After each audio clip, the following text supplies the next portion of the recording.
Masechet Avoda Zara Daf Mem Tet, in which we complete the third perek. On the previous daf, we learned a Mishnah that said one is not allowed to plant vegetables under an idolatrous tree. According to Rabbanan, the prohibition is only in the summer, because in the summer there's a lot of sun and you need shade, and the tree is providing shade, and therefore you're benefiting from the tree. But in the winter, it's okay. However, according to the Biyoseh, he says one is not allowed to plant vegetables not only in the summer, but even in the winter it's a problem, because the leaves fall down in the winter and they will serve as fertilizer and help the vegetables grow. We derived from that according to the Biyoseh, he thinks that zeh v'zeh gorem asur, that when something is a result of two different causes, one permitted and one prohibited, the result is also prohibited. And the application in this case is because you have the leaves that are a fertilizer, but also there's already nutrients in the ground that are helping the vegetables grow. So there's two causes, one permitted, one prohibited, and yet the Biyoseh says we focus on the prohibited, and the vegetables are you not allowed to put there. So that's what we concluded so far. But now we question that conclusion. V'sabar Biyoseh zeh v'zeh gorem asur. Is that true that a Biyoseh thinks that when there's a permitted cause and a prohibited cause, that the result is prohibited? V'atanya. Rabbi Yosef omer notin yichur shel orla v'notin egoz shel orla mipnei shehu peri. In a Braita, Rabbi Yosef says that one is permitted to take a branch of an orla tree and plant it. The reason is that an orla tree, its fruit is prohibited for the first 3 years of its growth, but only the fruit is prohibited. The branches themselves are permitted. So therefore, you can take a branch and plant it. But you cannot take a nut of an orla tree and plant it, because that is its fruit, and you're not allowed to benefit from the fruit. Furthermore, Ve'amar Rav Yehuda Amar Rav, Modeh Rabbi Yoseh shim nata v'hibrich v'irkib mutar. Rav ruled that Rabbi Yoseh would agree, even though he said that the fruit is not allowed, but b'di'avad, let's say you did plant the nut and it grew a tree, that it would be permitted. Why? Because zeh v'zeh gorem. The nut is one part of making the new tree, but also the soil and the nutrients in the soil also contribute. And therefore, the two things together make the new tree permitted. A new tree, of course, as a new tree will be prohibited for 3 years, just like any orla tree. But after that, it's permitted. And furthermore, other cases of zeh v'zeh gorem, if one sinks the shoot of an orla tree into the ground, and then it grows and makes a new tree, that new tree is deriving benefit from the soil that it's in, and also from the mother tree. So, if it's a case where the mother tree is already past orla, it's a permitted tree, and then you graft it, now this new tree is deriving sustenance from the mother tree, which is permitted, and from the soil, which is prohibited, because as a new tree, it would be prohibited as orla. But because one of the sources is permitted, therefore this tree is permitted as soon as the mother tree is out of the orla years. And furthermore, if someone grafts, you take an orla tree that's currently in orla, and you take a piece of a different tree and graft it on, and that other one that you grafted from is permitted tree, is not orla, then whatever grows from that is permitted. Again, because zeh v'zeh gorem. So we see that according to Rabbi Yoseh, in all these cases, zeh v'zeh gorem is permitted. Ve'tanyana mehachi. And not only did Rav say this ruling in the name of Rabbi Yoseh, we have a Braita that backs it up, because it says, Modeh Rabbi Yoseh shim nata v'hibrich v'irkib mutar. Rabbi Yoseh agrees that if someone planted with an orla nut, or he sank a shoot from an orla tree, or grafted an orla tree, in all these cases permitted, because there are two causes and that's permitted. So how can we reconcile these two statements of Rabbi Yoseh? V'chitem ashani le Rabbi Yoseh ben she'ad isurin l'avoda zara. Umi shani le. So maybe we can give an answer that idolatry is more more stringent than other prohibitions when it comes to orla, which is less stringent than idolatry. So Rabbi Yosef makes a distinction and would say in other prohibitions, like in orla, ze v'ze gorem mutar. Only in avodah zarah, ze v'ze gorem is asur. So let's try that out. But is that right? Does Rabbi Yosef make any distinction between the two? Seems not, because look at this baraita. Devahatanya, sadeh shenizdabela bezevel avodah zara, vechen para shenitpatema becharshine avodah zara, taneh chada sadeh tizara, para tishachet, vetaneh idach sadeh tebor ufara tizre. We have a baraita that says, if a field was fertilized with fertilizer from an animal, and the animal is prohibited as avodah zarah, or if you have a cow that was fattened up with vegetables and the vegetables are avodah zarah. So now, can you benefit from these? These both are cases of ze vazeh gorem, because the ground is growing both from prohibited fertilizer, but also from permitted soil and nutrients.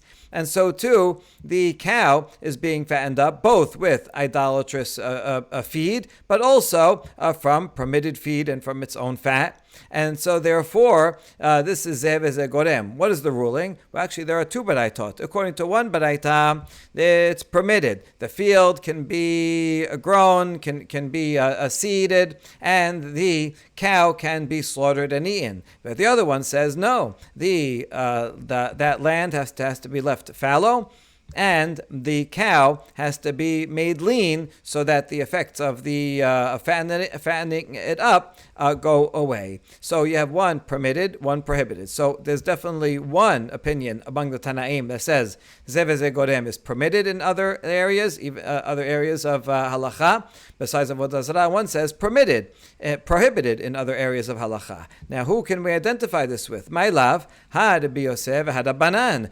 Shouldn't we say that the one that says prohibited is Rabbi Yosef, and the one that says permitted is Rabbanan? We're assuming that because Rabbanan were the ones that told Rabbi Yosef that if you have an idol and you smash it up and throw it into the wind, Rabbi Yosef said that's okay, and Rabbanan said no, that dust is going to fertilize the land. So you see that Rabbanan are stricter than Rabbi Yosef, and therefore when it comes to these two baraitot, it must be Rabbanan is the one that is strict, and Rabbi Yosef is the one that is lenient. And this is a case of avodah zarah. So we can prove from here that Rabbi Yosef makes no distinction between avodah zarah and other prohibitions. We have the case of orla, and here one of these baraitot in the case of avodah zarah, and in both of them, Rabbi Yosef is lenient and says ze v'ze gorem mutar. So how are we going to reconcile that with the previous Mishnah, with the planting vegetables under the tree, where Rabbi Yosef said ze v'ze gorem asur? So here's a reconciliation. La hada Eliezer v'hada Banan. No, in fact, these two baraitot, you don't have to assign them to Rabbi Yosef and their counterpart Rabbanan. Rather, we can assign these two baraitot to the opinions of Rabbi Eliezer and the Rabbanan that argue against Rabbi Eliezer. It's a different Rabbanan. We call them Rabbanan, but it could be an individual, it could be a group of rabbis, but they're different in identification. It's Rabbi Yosef's colleagues of Rabbanan versus Rabbi Eliezer's colleagues of Rabbanan, and we're going to see that Rabbi Eliezer is in fact strict regarding Ze v'Ze Gorem, but the rabbis that argue against Rabbi Eliezer are lenient, and so maybe these baraitot are identified with Rabbi Eliezer and his colleagues, but this does not say anything about Rabbi Yosef, and then we can accept the answer above that Rabbi Yosef is only stringent regarding avodah zarah. He says ze v'ze gorem, but regarding orla and other prohibitions, he would say ze v'ze gorem mutar. Okay, before we can accept this answer, we have to identify which machloket between Rabbi Eliezer and Rabbanan are we talking about. We're going to try a couple of possibilities. Hey, Rabbi Eliezer and Rabbanan, which machloket are you referring to between them? Ilem Rabbi Eliezer and Rabbanan de Seor. Maybe it's the controversy that Rabbi Eliezer and his colleagues Rabbanan had regarding leaven. Di Tanan. We have a Mishnah in Masechet Orla. Seor shel chulin v'shel tiruma shenaflu letoch ha'isa lo beze kedei lachames v'lo beze kedei lachames v'nistarefu v'chimesu. Let's say some leaven. That's starter dough, sourdough. that is chulin, and some starter dough that is tiruma. Now the chulin anybody could eat. The tiruma is prohibited for a non-kohen. And a little bit of both fell into a lot of dough. And we're talking about where only a small amount fell in. If a large amount fell in, then it would be prohibited as a mixture. But tiruma is batel 1 in 100. So let's say it's 1 in 101. And therefore, if it was just regular tiruma that fell in, it would be batel. However, because this is a leavening agent, it's causing it to become bread, so it's important. Now, if there's enough of tiruma in it to cause it to leaven, then the whole bread will be prohibited. However, in this case, let's say you need 2 grams of leaven in order to make this dough rise. But we have only 1 gram of cholin and 1 gram of tiruma, starter dough, seor. And so the chulin by itself would not make it chametz. The tiruma by itself would also not make it chametz. But together, these 2 grams together can make it rise. So what would be the law? Rabbi Eliezer omer achad achacharon aniba. Rabbi Eliezer says we follow whichever one fell in second. If the tiruma fell in first, that's only 1 gram, not enough to make it leaven, and so therefore it's batel, it's less than 101, 1 in 101, and it had no effect by itself on making it bread, so therefore it's totally batel if the tiruma falls in by itself. Now, if the tiruma fell in first and then the chulin came in, so the chulin is what actually makes it rise. It's true, it needs the tiruma that fell in before, because only 1 gram of chulin, but together they make 2 grams, and since the tiruma fell in first and did nothing, chulin is what makes it rise, so the resulting bread is permitted. But the other way around, if the chulin fell in first, so that didn't have enough leaven in it, but the tiruma fell in second, so it's the tiruma that's the final cause that's making it rise, and therefore, even though it's less than 1 in 101, nevertheless, it's a leavening agent, and therefore it becomes prohibited. That's Rabbi Eliezer. Hachamim omrim ben shenafal isur lechatechila, ben shenafal isur lebasof, eno asur ad sheyeh bo kedei lechametz. Hachamim say it doesn't matter which one fell in first, whether the prohibited tiruma, prohibited to a non-kohen, fell in first or fell in afterwards. The resulting bread is not prohibited unless the tiruma by itself has enough to make it leaven. So you see clearly that according to Chachamim, zeh vazeh gorem mutar. You have 2 causes, and the prohibited thing by itself would not make it rise. So you have 2 causes. So therefore, it's permitted. Now, Rabbi Eliezer, he said the last one, but there's another way to interpret Rabbi Eliezer. V'amar Abaye.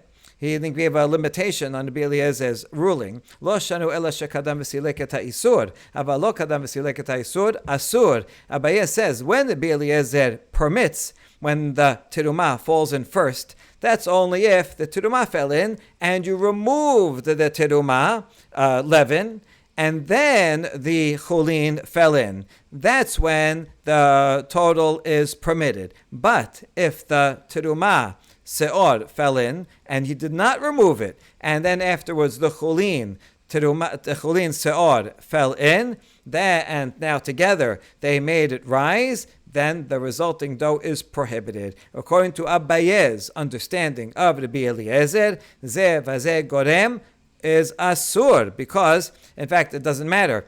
If the tiruma falls in last, for sure, that's no good. And even if the tiruma falls in first, but you left it in there, also it's prohibited. So here we see that Rabbi Eliezer is stringent, and zevazeh gorem is asur, and the rabbis, the colleagues of Rabbi Eliezer, say zevazeh gorem mutar. And since we have this machloket, we can assign the 2 baraitot above to Rabbi Eliezer and his Rabbanan colleagues.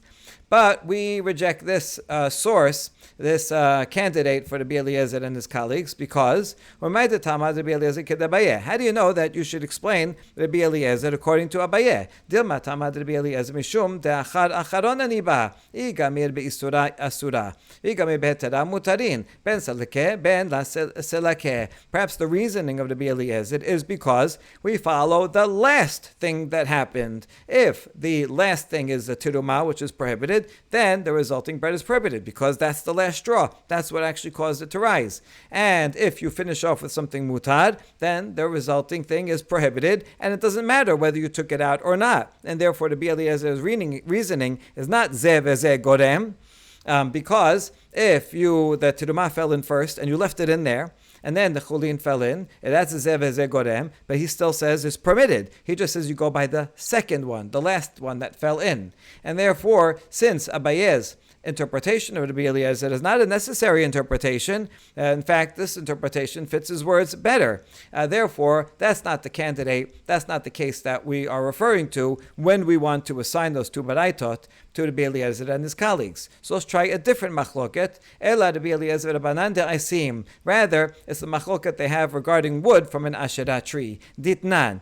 As we're about to see in the very next Mishnah on the other side of the page. Natal hemena aisim asura behana'a. If someone took wood from an Asherah tree, those branches are prohibited. There's no, a Jew is chopping off the wood, it doesn't nullify the tree, so that wood is prohibited to get any benefit from. Hisikba tatanur. But what if a Jew took those branches and he heated up an oven with those prohibited branches? Hadash yutas, yashan yusan. If it's a new oven, then you have to break the oven, because when you have a newly made oven that you haven't used yet, the first time that you heat it up actually makes it stronger, strengthens the clay of the oven. So now that benefit, you're not allowed to derive any benefit from it, and so that oven is prohibited forever because now it's made stronger and nothing you could do to fix that, to undo that strength, so you have to break it. But if it's an old oven, meaning it's already been strengthened from being fired up beforehand,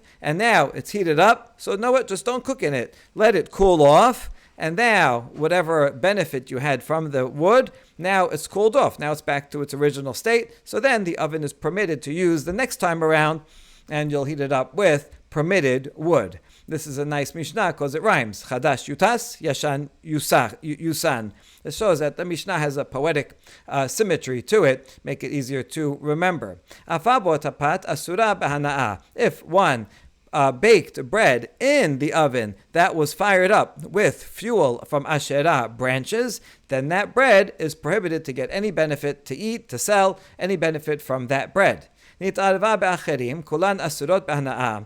that bread got mixed up with other bread that's permitted, all of them, the whole mixture, is prohibited from getting benefit, because we don't know which ones are from the oven that was prohibited and which ones are permitted. Rabbi Eliezer,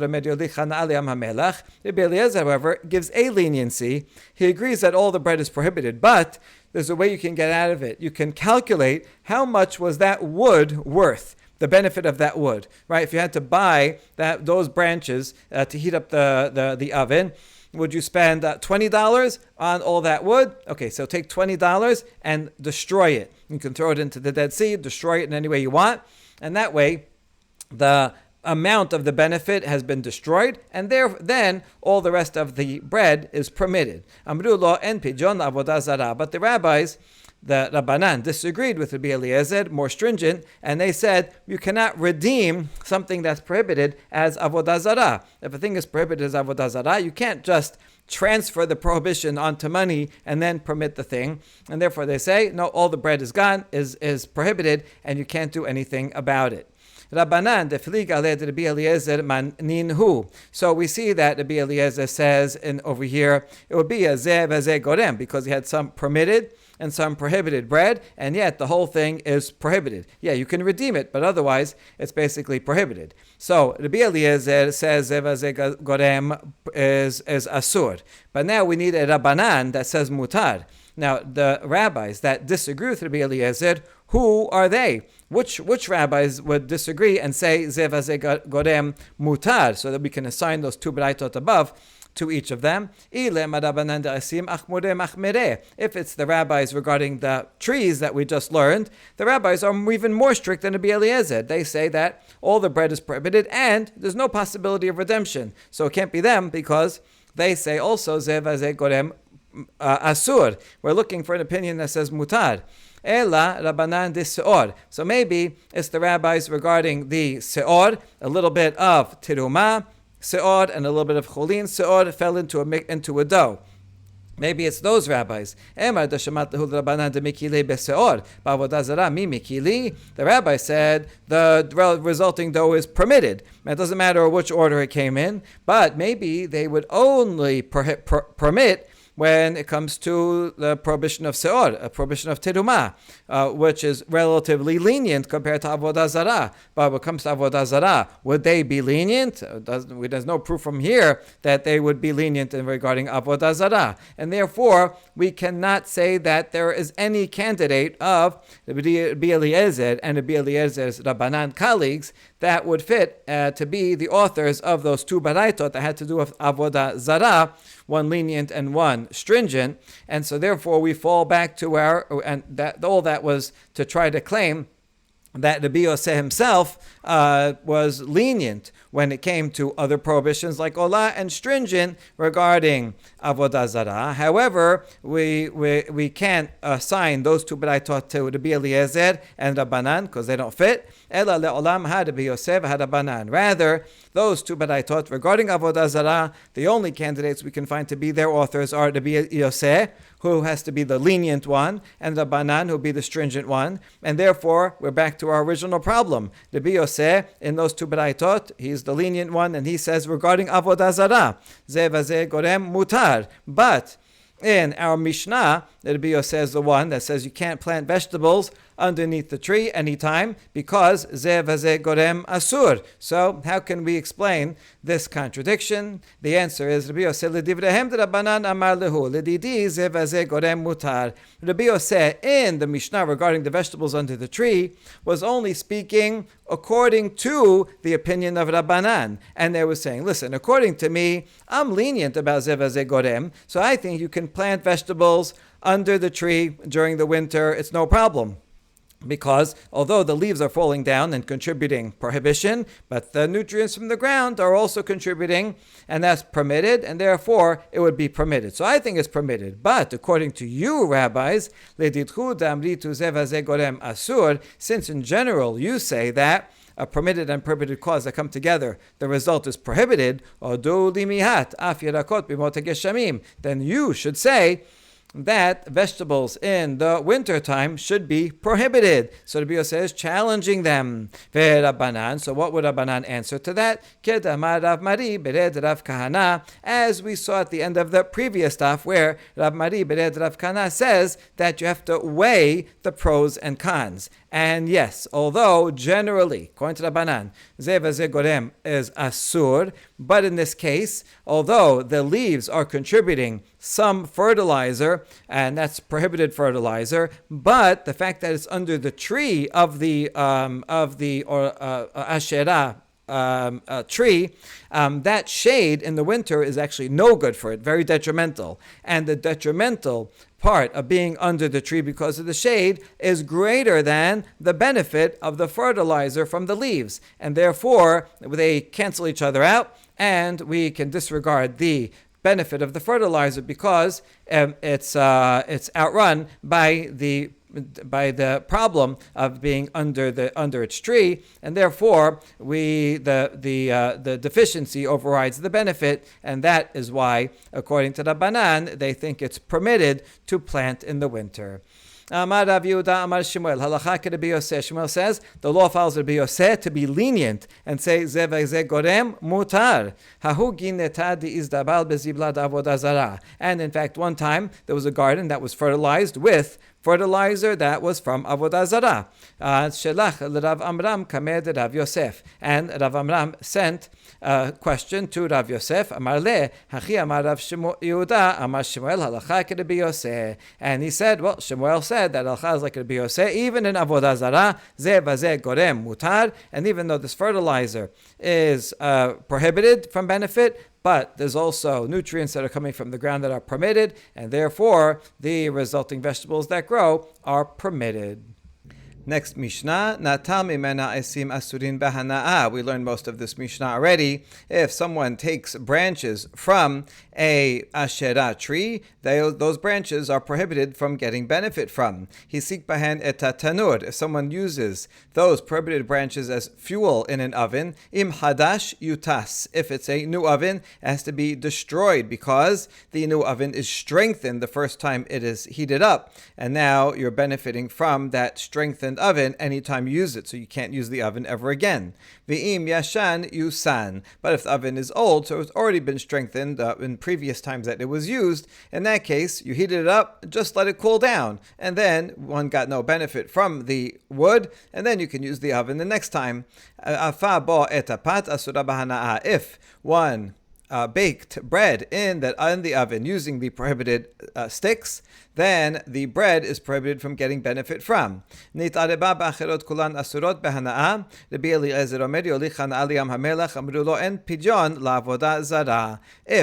bread that was prohibited got mixed up with permitted bread, then all the bread is prohibited from getting benefit from. Rabbi Eliezer agrees with that. However, he says, what you can do is you can take the monetary benefit from that wood. How much is that wood that you used to bake the bread? And take that amount of money and throw it into the Dead Sea or destroy it in some other way. And then, since you use that, now you can eat all the bread.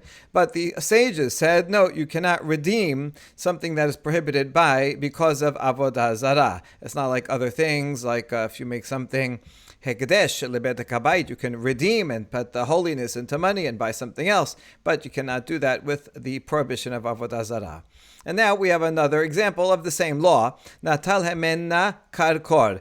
Someone took an Asherah tree and you made out of the tree a shuttle. Here is a shuttle for a loom. This would be done for weaving. This is the part that goes back and forth through the other strings, and so you can't get any benefit from this shuttle. If you did use it and you weaved a piece of clothing together with using this shuttle, then that clothing is prohibited from getting benefit from. If that garment got mixed up with others, and that one again got mixed up with others, so that it's already a lot of permitted ones and against the one that was prohibited, nevertheless, we do not say that it's batel. Rather, all of the garments are prohibited to get benefit from. Rabbi Eliezer says again here that you just take the value of this shuttle, this piece of wood. How much would that be worth if you had to buy it? Take that amount of money and throw it into the Dead Sea, and then all the rest of the garments are permitted. However, the rabbi said, no, you cannot redeem something prohibited because of idolatry. Usiricha, the Gemara wonders, why do I need two cases that teach the same thing about bread and about weaving? Di ashmeinan kamaita, if I only had the one about bread, pat kale la isura. Maybe there Rabbi Eliezer is lenient and says you can redeem it because at the time that you finished the bread, at the time that the bread is finished baking, the original prohibited item is gone. That wood that you put in the oven is all burnt up. It's not around anymore. And so, since the original prohibited item is destroyed already, and so now all you have the bread that's a result, so you can redeem the value of the destroyed item with money. There, it makes more sense to redeem something. But in the second case of the shuttle that was prohibited, after you finish weaving the garments, that shuttle is still there. So you're telling me you're going to redeem it with money, but this shuttle is still there and still potentially could be used for prohibition. So you might think that Rabbi Eliezer would not say that you can redeem the value of the prohibited item when the very item is still there. And maybe he would agree with Rabbanan, and so therefore I need the second case to teach me that Rabbi Eliezer is lenient even in that case. If I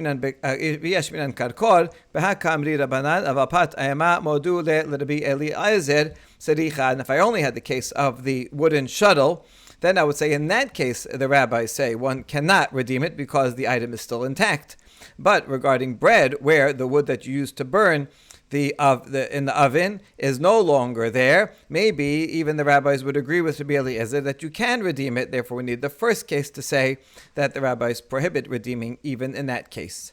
Amar Rav Chia Bered Rabba Bar Nachmani Amar Rav Chista Amar Ze'iri Halacha Rabbi Eliezer. So we have a long list of trade-ins that says halacha is like Rabbi Eliezer, that yes, one can redeem the amount, the benefit of that appropriated item with money. Ikata Amre. Another version has a different list of trade-ins. Rav Chista is in there also. Amar Rav Chista, Amar li Abba bar Rav Chista. His father, the son of Rav Chista, told him. So apparently Rav Chista had the same name as his grandfather. Hachi Amar Ze'iri. Ze'iri is also in this one, as it was in the other one. Halacha kerebi Eliezer. Again, one can be lenient and redeem the amount of benefit that one got from the prohibited item. Amar Ada bar Ahava, lo shanu elapat aval chavit lo.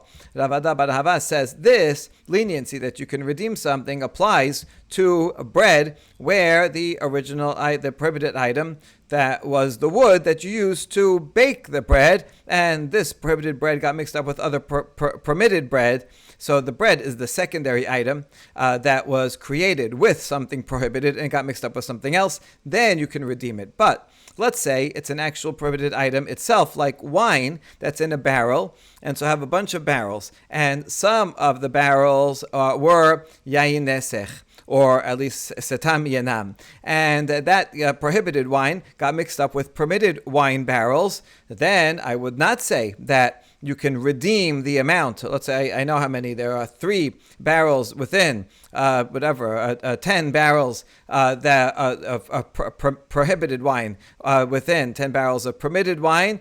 So I know the value of the prohibited wine. Can I just take that value of money and destroy it? And so no, then in that case you can't do it for these barrels themselves. However, Rav Chista says that Rabbi Eliezer would apply his leniency even to barrels of wine. You take the amount of the prohibited barrels and you can redeem them.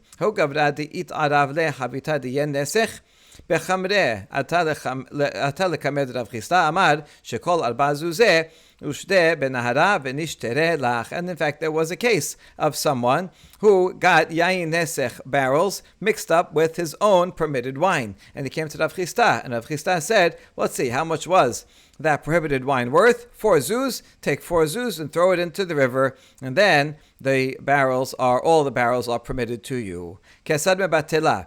In general, how does one nullify the Avoda Zara status of an Asherah? Well, it has to be a non-Jew that does it. Kirsem vezered natal mimena makel or sharbit afilu ale hareze bitela.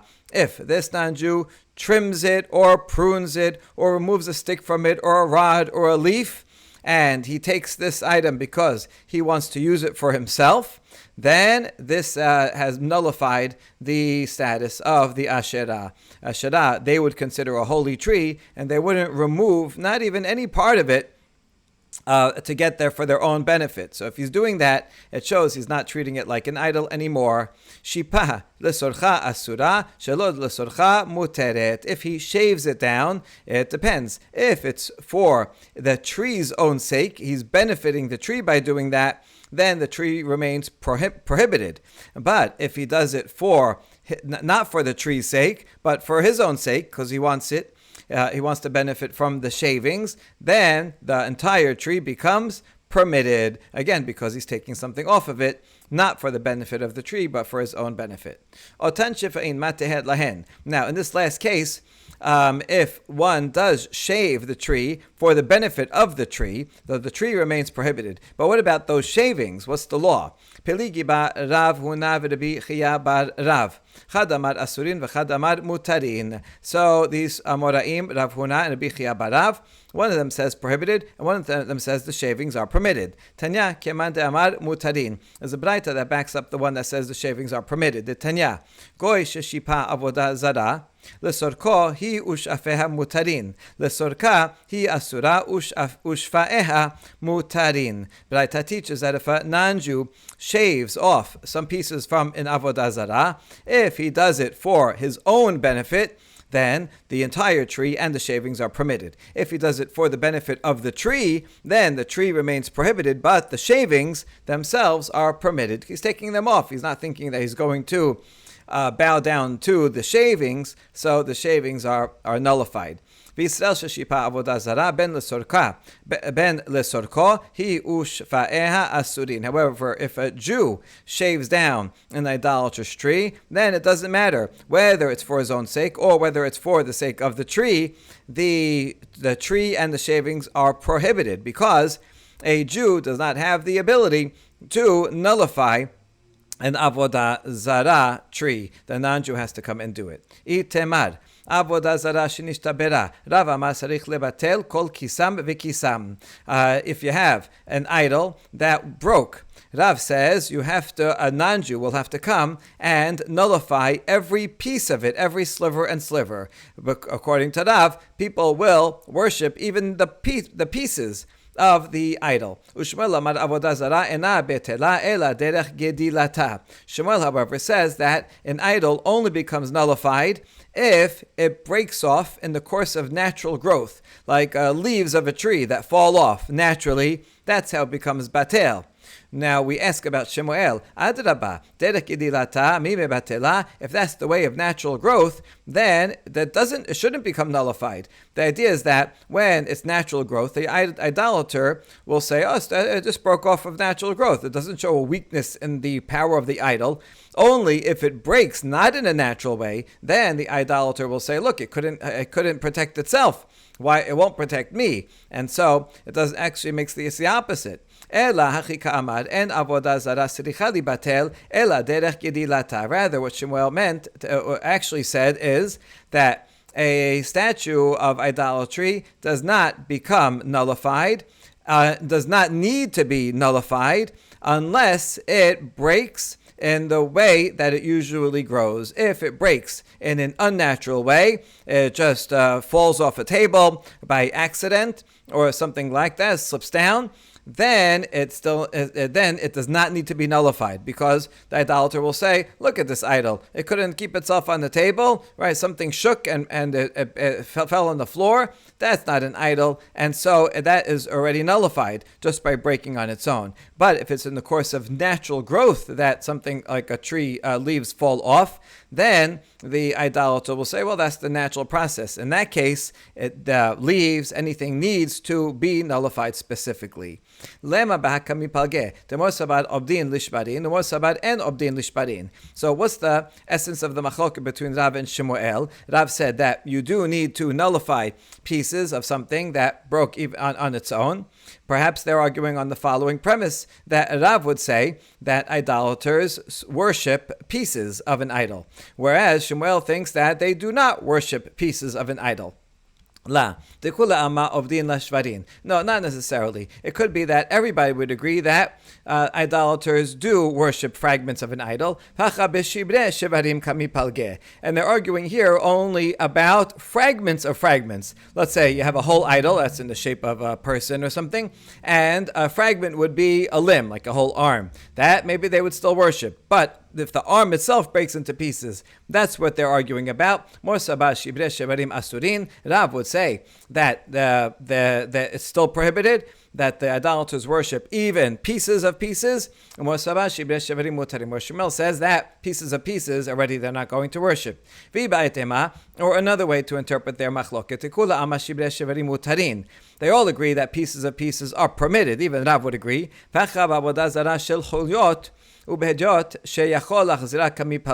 Rather, we're talking about an idol that's made out of segments that you can take apart and put together, like a Russian doll. And we're talking about a case where even you don't need an expert to put it back together, and even a lay person knows how to put it back together. Rav,